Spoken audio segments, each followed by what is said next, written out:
যত আজকে পর্যন্ত 45 দিন চলছে।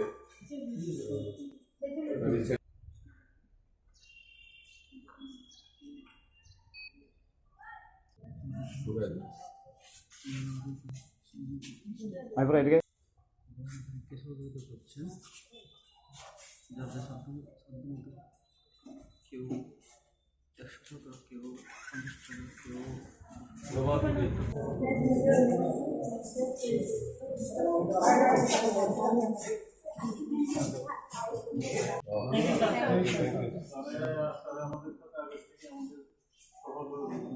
ধন্যবাদ।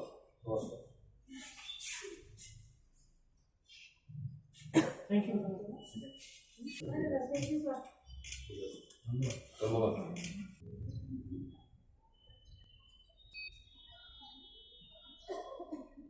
দান বাস্কটা নিয়ে আমাদের ধন্যামঞ্চ পরিচালনা করার ক্ষেত্রে আমাদের আর্থিক দৈন্যতা সৃষ্টি হয়েছে।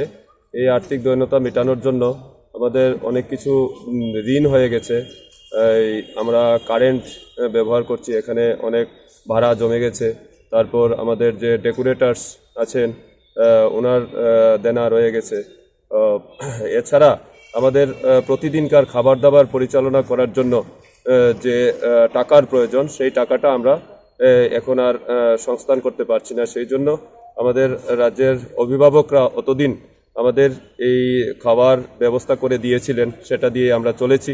এখন আমাদের যে দান বাস্কর মধ্যে থেকে যে টাকাটা আসতো সেটা দিয়ে আর চলছে না। সেই জন্য আমরা এখানে আমাদের অফিসার বা অন্যান্য যারা কর্মচারী যারা আছেন তাদের কাছে এসেছি আমরা সাহায্যের জন্য। এটা কোন জায়গায় এসেছেন আজকে? আজকে এখানে পিডব্লিউডি কমপ্লেক্সে এসেছি, নেতাজি কমপ্লেক্সে PWD office, PWD executive engineer office. এখানে সবাই সাহায্য করছেন এবং এটাও বলছেন, শুধু সাহায্য না, এটাও বলছেন যে আপনারা যে আন্দোলনটা করছেন সেই আন্দোলনের সফলতা ওনারা চান এবং ওনারা বলছেন যে আপনারা এত কষ্ট সহ্য করে 45 দিন যাবৎ এখানে বসে আছেন, এত ঠান্ডা, কনকনে ঠান্ডার মধ্যে বসে আছেন। আমরা চাই সরকার আপনাদের দাবিটা পূরণ করুন।